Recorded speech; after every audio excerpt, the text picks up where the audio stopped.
जम्मू कश्मीर के पूर्व राज्यपाल सत्यपाल मलिक बीमार हैं। बीमार नहीं, बहुत बीमार है और वो दिल्ली के राम मनोहर लोहिया अस्पताल में भर्ती है।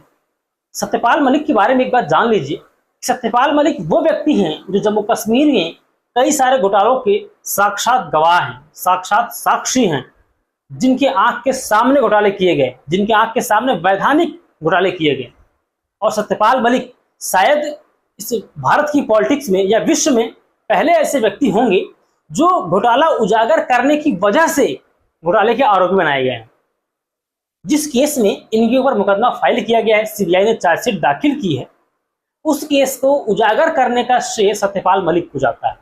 मैंने इनका एक टीवी इंटरव्यू देखा था, उसमें उन्होंने बाकायदा उसके बारे में विस्तार से बात की है कि मैंने ही स्वयं इस केस की जानकारी आला कमान को दी थी, दिल्ली को दी थी, और मेरे ही खिलाफ मुकदमा हो गया है, मुझे ही इसका दोषी बनाया गया है। और सत्यपाल मलिक बहुत पुराने भाजपाई हैं। दुर्भाग्य की बात है और दुखद भी है कि बीजेपी का कोई भी बड़ा नेता या कोई चुरभैया नेता भी इनसे मिलने के लिए अस्पताल नहीं गया, इनका हालचाल जानने तक नहीं पहुंचा।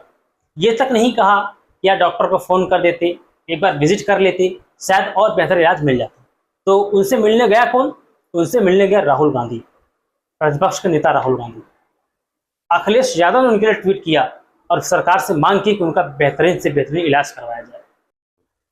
सत्यपाल मलिक को बचाना बेहद ही आवश्यक है, देश के हित में है, क्योंकि 2019 से पहले और 2019 के दौरान और पुलवामा अटैक तक जम्मू कश्मीर में जितनी बड़ी घटनाएं हुई, उन सब का अगर कोई एक आई विटनेस है तो वो है सत्यपाल मलिक।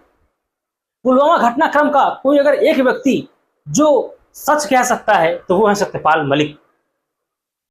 उस दौरान क्या घटनाक्रम घटी, कैसे पूरा ये इवेंट हुआ, कैसे प्रधानमंत्री मोदी जिम कॉर्बेट पार्क में शूटिंग कर रहे थे, सत्यपाल मलिक ने उनको फोन किया, उनको मैसेज करवाया, और फिर पीएम ने क्या कहा, सत्यपाल मलिक ने कैसे मैनेज किया चीजों को, प्रधानमंत्री को क्या क्या रिपोर्ट्स भेजी, कहां कहां लूपहोल्स हुए हैं, ये सारी चीजें सत्यपाल मलिक के सीने में दफन है।